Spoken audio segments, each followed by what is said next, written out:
All right. Perfect. Thank you, guys. Thank you for being here with us. Let's start with a round of introduction. We have really cool personalities here to talk about interoperability. So please take a seat and let's start. I will start from Hart. Hart Lambur, co-founder of Across and UMA. Hart has been at the forefront of developing decentralized financial protocols that make it easier and more efficient to move assets across chain and synthetic markets. Give him an applause and welcome. Thank you. Really nice. You're welcome. The next one is Lorenzo Sicilia. Lorenzo is head of technology at the Arbitrum Foundation, and he's bringing a strong Web3 engineering and scaling mindset, particularly around Orbit chains. They play a nice and really cool role in the EVM cross-chain landscape. So also give him an applause. Welcome. Thank you. Thank you so much. Happy. Perfect. We also have Josh Rudolf. He's from the Ethereum Foundation, and he's doing product at the Ethereum Foundation. He co-leads the UX efforts and a major strategic priority for the foundation, which is also Open Intent Framework, which is also one of the initiatives for OpenZeppelin. So welcome, Josh. And finally, last but not least, we have Charles Liu. He's co-founder and CEO of Espresso Systems. COO, right. They are building Espresso, which is a high-performance layer for rollups. They aim to improve cross-chain transaction safety and enhance user experience. Also give him an applause and welcome. Okay, so to get started, as we have been saying, interoperability is one of these things that are becoming really important, and they are at a turning point currently in this cross-chain ecosystem, right? So let's start with some general idea of what we mean with interoperability. The way I like to think about this is that interoperability is like the holy grail, right? We already brought the liquidity on chain. We have a lot of protocols, tons of technology, smart contracts that are working, and also users as well that are coming, and they are bringing even more liquidity. So let's start with the first question. It's basically the end of 2025. We have been discussing interoperability for quite a while, and it's still quite of a pain, isn't it? So starting with the first question for you guys, what do you think it means to have a really interoperable set of blockchain applications? What kind of features do you think people are expecting? And we can start maybe from you, Hart. Sure. Okay, big topic. But, since you did share some questions, I was thinking about how I might want to frame this. And I think I want to look at interoperability from like three framings. One would be exchange, actually. Let's go back to more of like a financial idea, where I want to take any asset on any chain and get any other asset on any other chain. And that's a form of interoperability that's really centered around trading and exchange, but very useful too.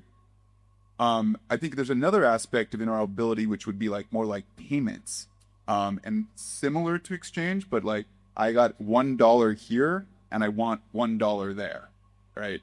Sure. And I think there's again a very kind of clear payments use case of like unifying payments networks. If we think of blockchains as primarily payment focused. And then I think a third way of looking at interoperability would be like unified execution. I want to be able to use Web3 dApps, and maybe it's abstracted, but it just feels like one experience.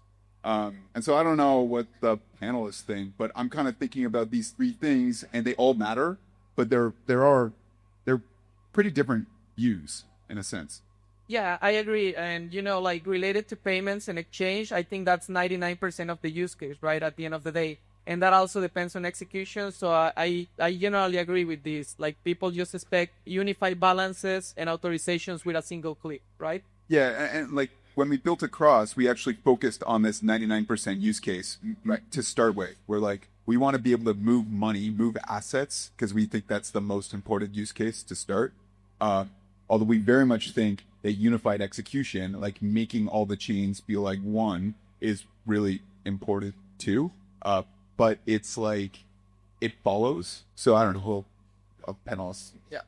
Maybe one item here is that we have this interop problem because we have been successful to do something relevant. So we ended up to solve a scalability issue we had, and we ended up to attract talents that they come up with very creative approaches and different, and that's created fragmentations. So we're here to solve that problem, which is not simple, but it's a measure of the success. So we have a pain point, but I also want to say that we are here because we have been successful as a EVM ecosystem through Ethereum, through the L2 roadmaps that ended up to create this design space.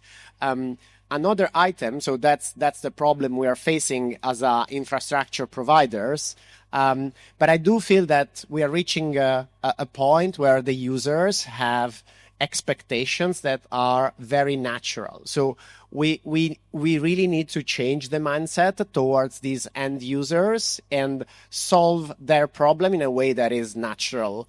And that's, I think, is of course like the entire panel. So I don't want to spoil it, but is really about the mentality that is changing in the industry and going towards these users every day more. And I think we're reaching a point where we are getting all the tools. And so just to wrap up, when we're talking about why in 2025 we are discussing again this problem, is two items. So we have been successful to solve a certain type of problems, and now finally we can go to the end users and basically solving their problems after we have the infra available.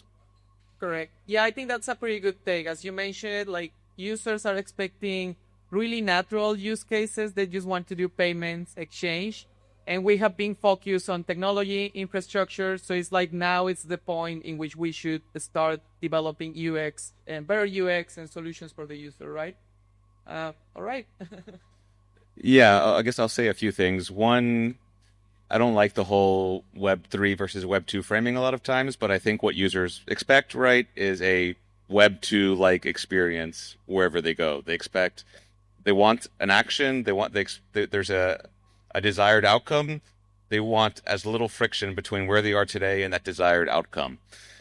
Sounds simple. There's a lot of work to do to get us from where we are today to there. I think we clearly have a lot of brilliant, passionate, deep thinkers in this space, and I think we have a tendency to overcomplicate things. And I think in this case, not to say that there's an easy solution, but we do know now, engineering-wise, how to solve this problem. It's much more of explaining why we haven't solved it yet. I think is much more of a strategic coordination, political, social problem, incentives problem versus a engineering problem. But getting to what users want, they want as little friction as possible to get to a desired outcome. Yeah, I agree. It's definitely a coordination problem. I think we're in an ecosystem in which multiple companies, chains have different reasons to put products out there, and also getting them to coordinate is definitely difficult, right? Talking about coordination, I think Espresso is doing a great job. So, Charles, what is your... So I actually found what Josh said to be very interesting because, yes, you are right. You know, I don't like the comparison between Web 3 and Web 2. I think users want a streamlined experience, and it is true that Web 2, if you're within one silo, like one, let's say the US, like Venmo or PayPal, maybe it's very streamlined. But speaking as someone who had to deal with some of the conference things we're organizing down here in Argentina and having to bring a bunch of cash, like US dollar cash to pay vendors down here, I think, if you're operating between silos, it can actually get very, very messy. And the whole goal of Web 3 was to be able to interoperate, right? To have smart contracts that developed by completely different developers, assets issued by totally different asset issuers, be able to just compose like Legos. But that is just not becoming the case. And it's actually getting worse and worse in my opinion. And Josh, you said it's a coordination problem, and I think that is completely accurate. But I also think that, the reality is there's more and more chains every day. Every day someone is launching a chain, and that is not a good thing or a bad thing. Maybe it's a good thing from some perspectives, maybe it's a bad thing, but it's the reality. And these people making chains have real incentives. They have good reasons to launch their own chains. They might want to get the sequencer revenue. They might want to have their own VM or their own execution environment. They might want to control the ordering, the sequencing of the transactions. They might want to be able to limit the set of users that can interact with the chain. So there are good reasons to launch your own chain or rollup, and that's just the reality. And I think the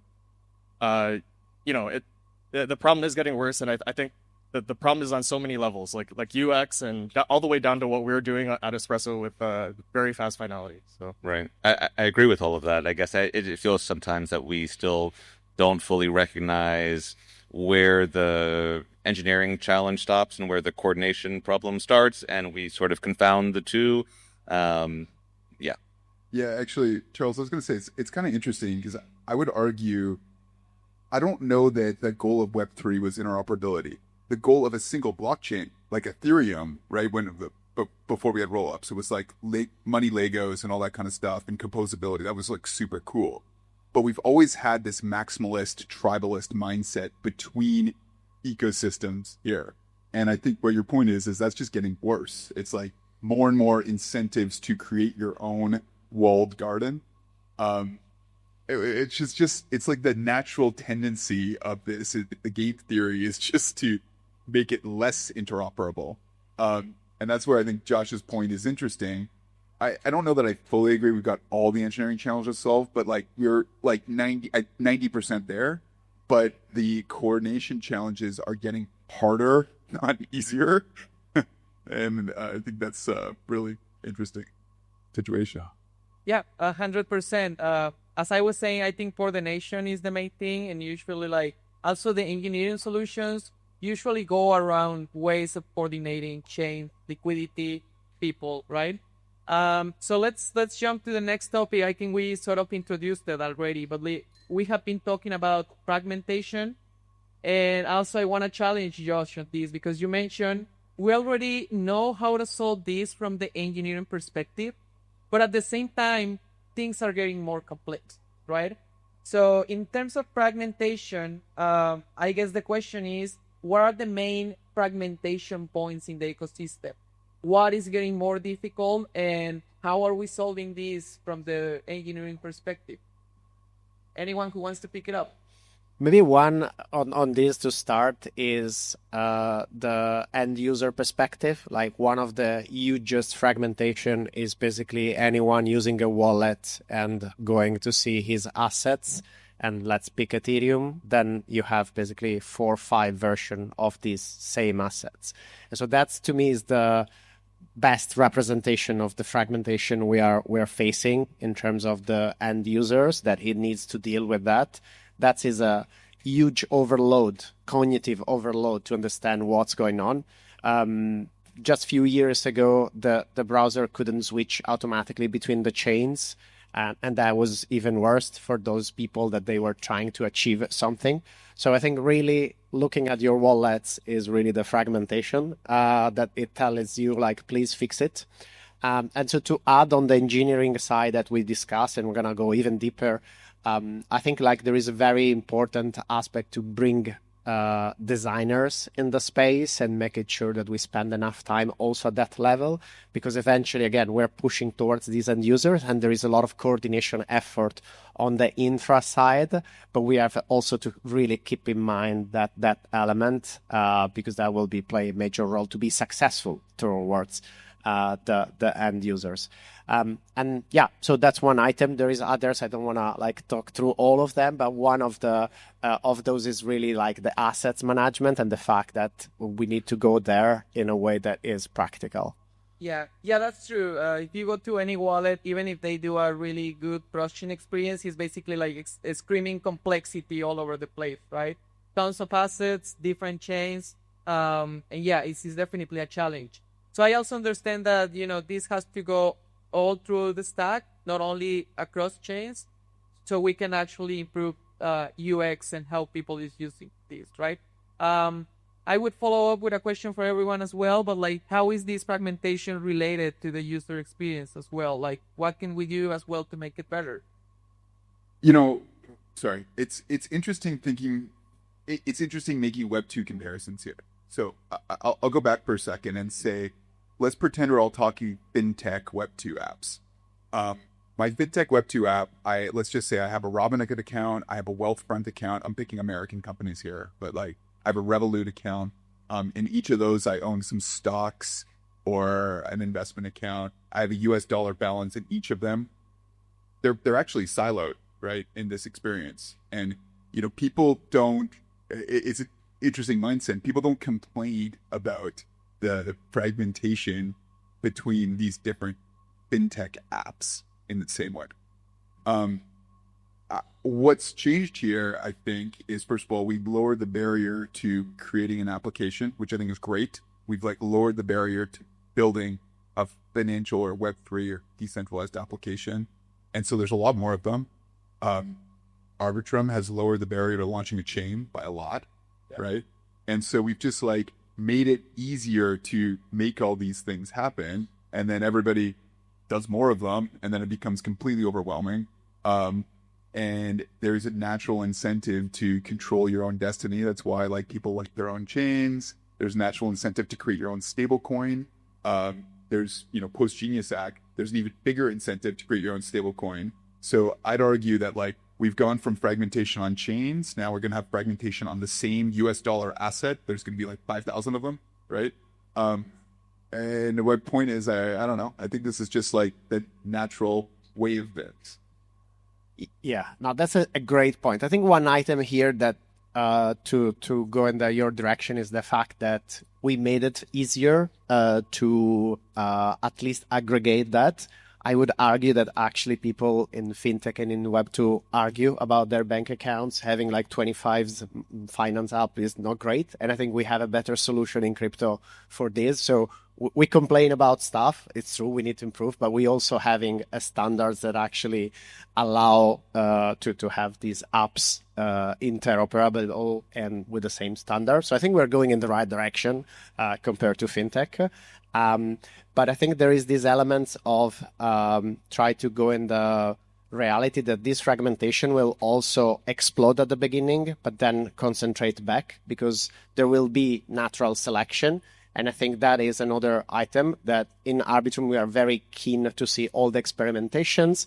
We are also pushing with the fact that when you start, for example, we prefer that you start from Arbitrum 1 because we feel like that is how you can get market fit. And then you scale towards the orbit chain. So I think when the builders are working, they also need to understand what makes sense and not just run to say like, hey, I want to run another chain, because that fragmentation doesn't help them to find product market fit. And you can tap in the rest. So I feel we're going to see basically an expansion and then a contraction and kind of consolidation of the assets and in the standards and how we solve the problem of this fragmentation will also help. I think that's something I can imagine. We're going to discuss later on the technical standard, but I feel like that's a bit of what's happening here. Yeah, I pretty much agree. I think as you were saying, we have like this Cambrian explosion of assets, chains, and probably standards as well. So I also think it's going to narrow down to just a couple of different standards and think we can all reuse, right? That's definitely a good point. Yeah, I don't know that I have much to add. I guess the TradFi fintech example is an interesting one. I think in that case, users can get almost all of the value inside of each walled garden. There isn't this sort of daily need, right, to move across. And I think right now, the use cases that we have today around more speculative DeFi or lower risk DeFi, or it is much more sort of fundamental to the use case that you need to, and not disagreeing, but you need to have this, users want to be able to move around in 2 clicks or less, 2 seconds or less.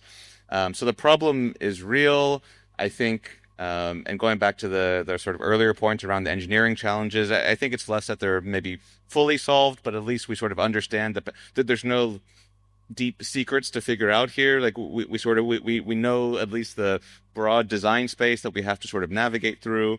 I think a lot of it, I guess I would also say, is that it's recognizing that it's simply recognizing that this is an urgent problem that we need to solve. And it's really only been, I think it's it's felt like we've been talking about this for a long time, and in some ways we have, but it's, it's 18 months, 24 months, and it's really in 2 years is a long time in crypto, but it just takes time to sort of sort through these things. And I'm not saying that as an excuse, as someone whose sort of focus is solving interop. We need to move much faster for sure. But I'm still very optimistic that we'll see exponentially increasing progress over the coming months here. Actually, Josh, I just want to add to that point that it's, 2 years ago, the expectation that moving between chains took a minute or longer, that was like what it did. And, I promote across a little bit. We thought that was like unacceptable. And, then it was like 20 seconds. I was like, no, that's still unacceptable. It's gotta feel close to instant. And, even a year ago, like at DevCon last year, I don't think that was consensus. I think there are people that still thought a year ago, hey, we don't need it to be that fast. It doesn't really matter, too. Or like, we can't do it. If it was maybe the other thing, it's not possible. So I do think it's a good positive point that it's like, look, we've aligned around at least an intense architecture. I'm sure we're going to talk to this more later. We've aligned around an architecture. We've demonstrated that it really can deliver this instant experience. That's only in the last year that I think people have really aligned around that. Yeah. So. Yeah, I pretty much agree. And also, speaking in general terms of standardization, also the internet took a really long time to actually standardize some of the things that we use today. So I think it's expected natural that we will keep talking about interoperability in the next year as well, right? Charles, is there anything you would like to add? I think I really enjoyed some of the points that were made, but I think there are some areas where I don't necessarily agree. So I think, Lorenzo, you said there's going to be natural selection, so therefore the problem is going to be less over time.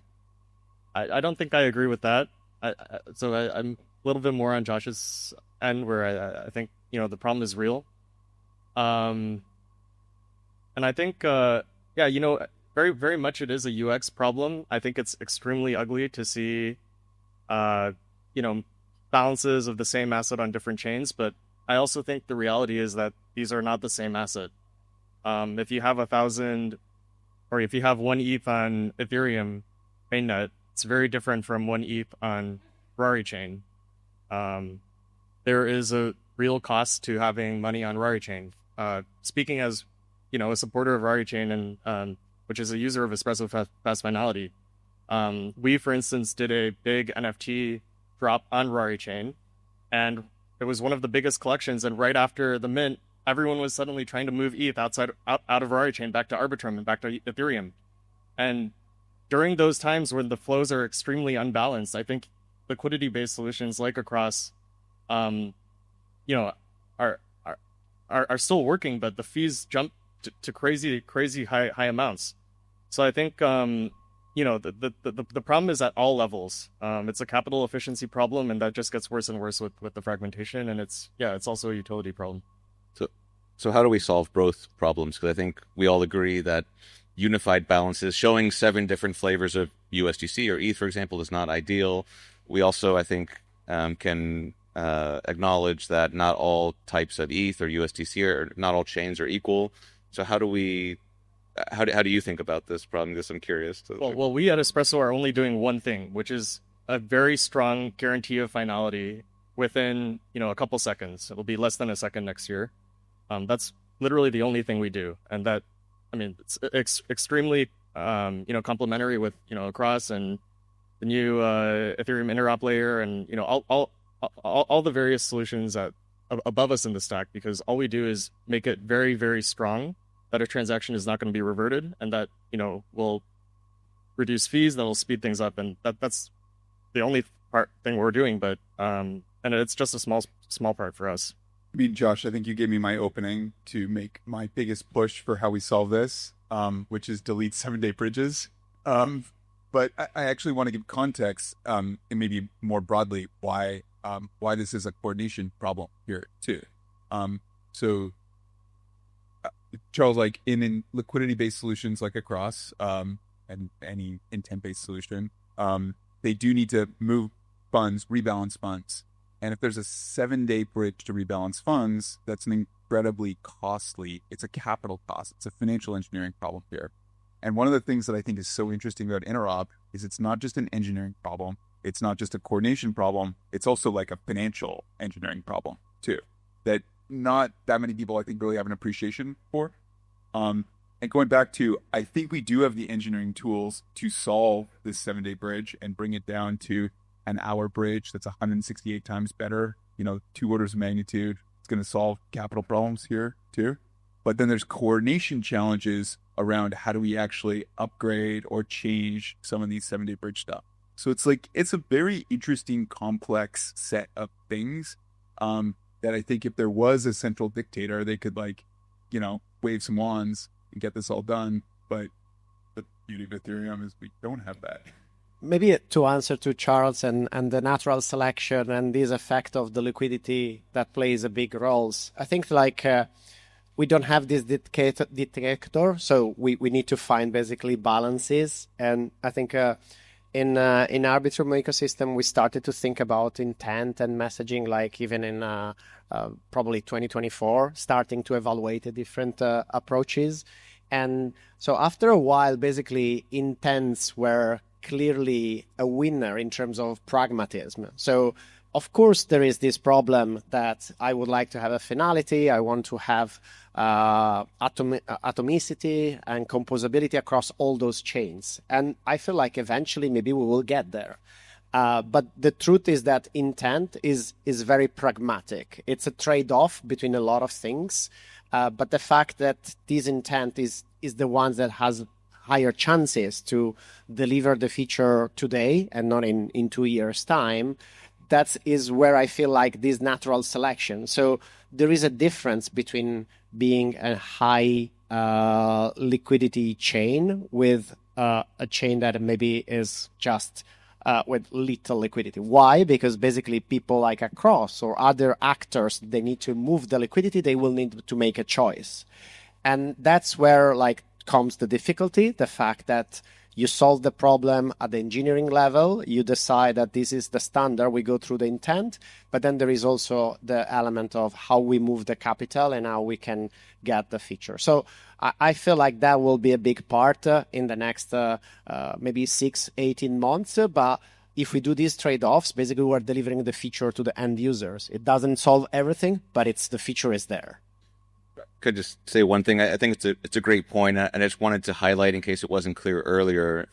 I think intents are a great example of something we know, and I'm not just saying this because Hart's on stage, but intents are something that we know works today, delivers value to users today, unifies Ethereum today.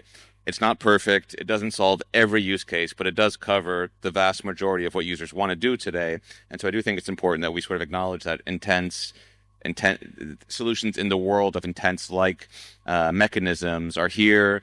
They need to be improved. They need to move towards more trust minimize settlement mechanisms with intents. But that's here today. And yes, open intents framework across is a part of it.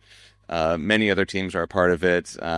Yes. So very excited to keep pushing that forward. All right. Amazing. I think we are jumping into the next topic. It's a bit spicy because I see we're forming teams, right?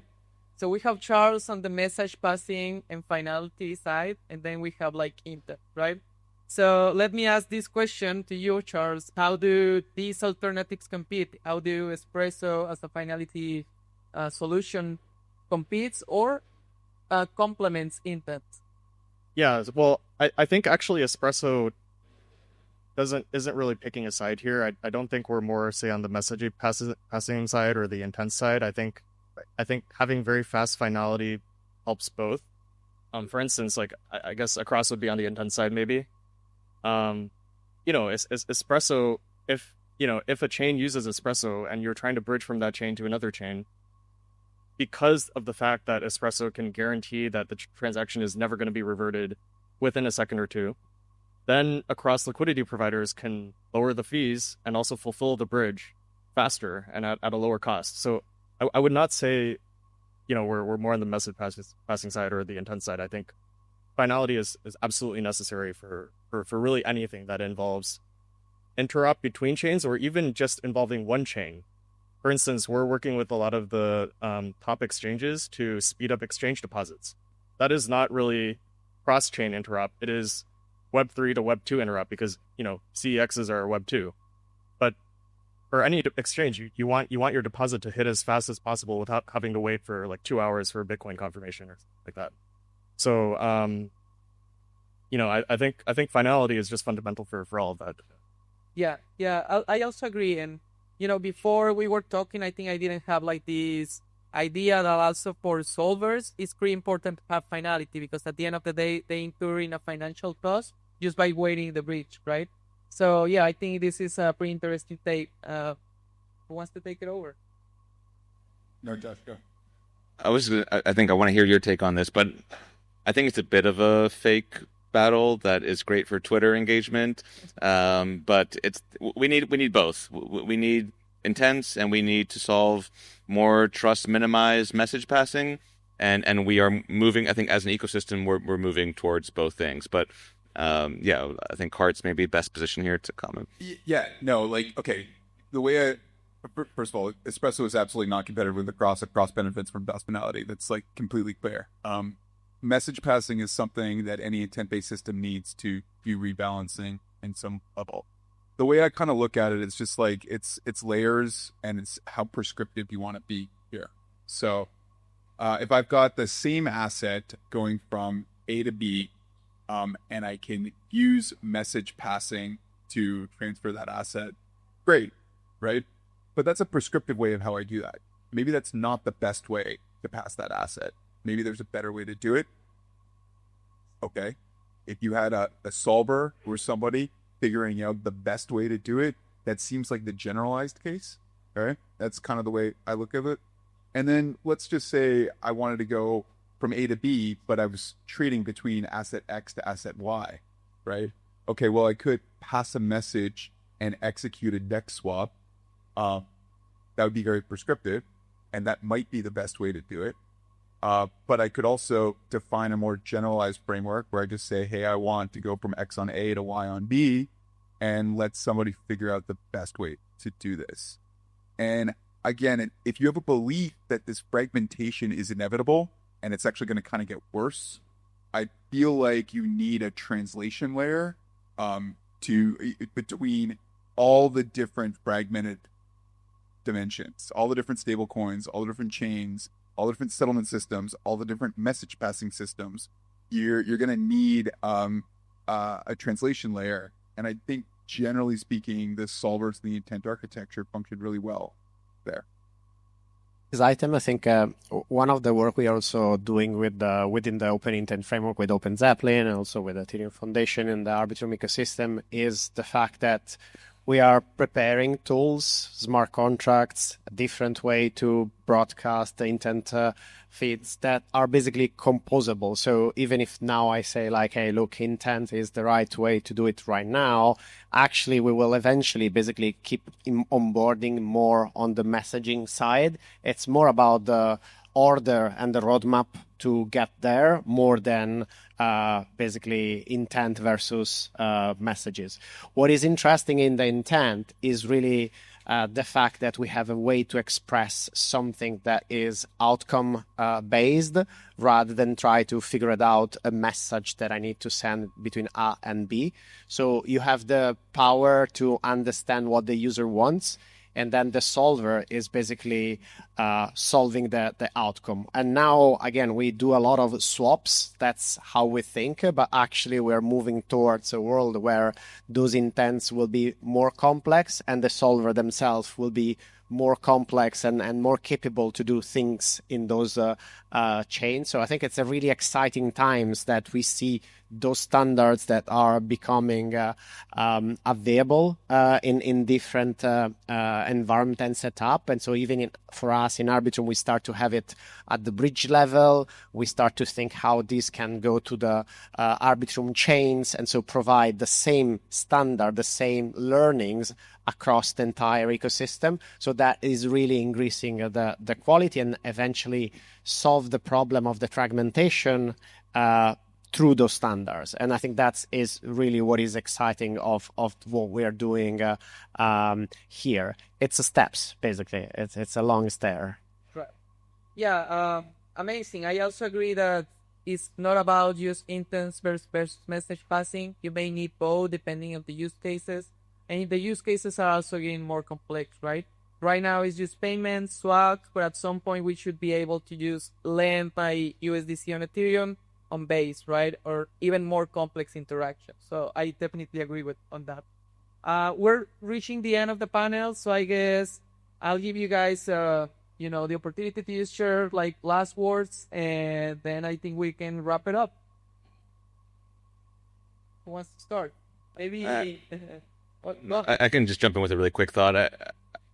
To end on an optimistic note, it may take longer than we would like, but I'm still very confident that we will approach a more seamless and unified outcome here. Speaking of fragmentation, like just as a small kind of silly example, 4 out of the 5 people on stage today are all part of the open intents framework. Maybe we can soon have. Sure, yeah. I'm just joking here, but I think my point is, I guess, on standardization. We're making progress as an ecosystem, and I think the great news is that really everyone across the ecosystem, despite not always having perfect shared incentives, which is fine, do recognize that now we can no longer continue to sort of put off solving this fragmentation problem. So, and I think everyone on stage today is really contributing to that in a meaningful way. So. Yeah, I'll say Lorenzo's point early on that interoperability is a problem only because we have usage. We've grown. That's a positive note, and it's true. It's like you go back to the roll-up-centric roadmap. This is, I think, a pretty Ethereum-aligned crowd during a pretty Ethereum-aligned week, but the roll-up-centric roadmap worked. Like, we've scaled. I do wish in hindsight maybe some of the interoperability concerns were more contemplated early on in the roll-up-centric roadmap. Might have saved us some brain damage. But roll-up-centric roadmap worked. It's introduced an interoperability problem. We're solving it. We've made incredible progress over the last 2 years. You just project that, do the linear interpolation forward, and a year from now, we're sitting pretty. One of the part that I liked when we were preparing the panel was when we can say fragmentation is solved. And I think we're really getting close to that. And my benchmark is to basically see it through the wallets and the bridges we're using it so that the user shouldn't feel it, that fragmentation. So that to me is the benchmark to see basically the wallets enable this interoperability that the users don't need to even think about the interoperability because it's happening.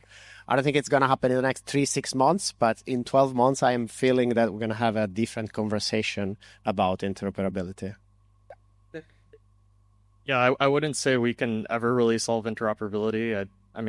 I think the only way there would be no interoperability problem is if you had Solana's vision of having a single global state machine, but we all know that's impossible, and I agree with Hart. We're really getting there. All right. Amazing. So thank you guys. I think we have amazing takeaways. We definitely have usage. We have a sense of how to solve this from the engineering perspective. We need to keep working towards a better user experience. And I also agree with you. Interoperability will be solved when the user experience is really unified and it feels like a single chain, even in other execution environments. All right. Well, guys, thank you so much. Let's give them an applause and that's it.